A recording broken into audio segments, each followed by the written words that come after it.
বাংলা ভাষায় সবচেয়ে দ্রুত ও কার্যকর পদ্ধতিতে কোরিয়ান ভাষা শিক্ষায় সবাইকে জানাই আমন্ত্রণ।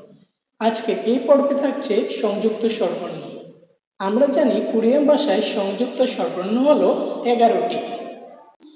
আমার বাম পাশে যে বর্ণটি দেখতে পাচ্ছেন অনেকটি ইংরেজি এই চারটিতে। এই বর্ণটির নাম এ। তারপর আমরা এর বাম পাশে একটি এ লিখলাম, এ লিখে একটা স্টেপ যোগ করলাম, তখন বর্ণটির নাম হলো ইয়ে। ইয়ে।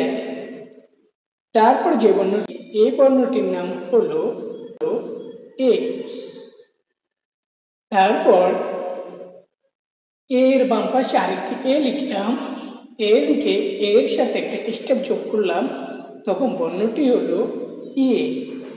ইয়ে। তারপর আমরা একটা ও লিখলাম, ও লিখে ও এর সাথে আ যোগ করলাম, তখন বর্ণটি হলো ওয়া। ওয়া।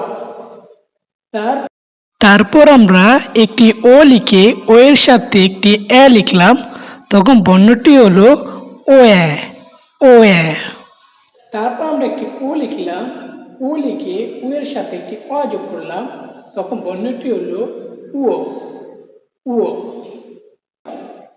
তারপর আমরা একটি উ লিখলাম, উ লিখে উ এর সাথে এ যোগ করলাম, তখন বর্ণটি হলো উয়ে।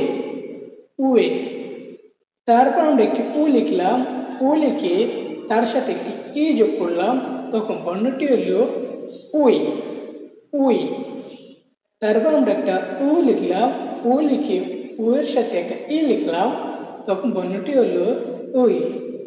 উই। তাহলে একবার আমরা প্রথম থেকে পড়ে আসি। এ, ইয়ে, এ, ইয়ে, ওয়া, ওয়ে, উয়ে, উও, উয়ে, উই, উই।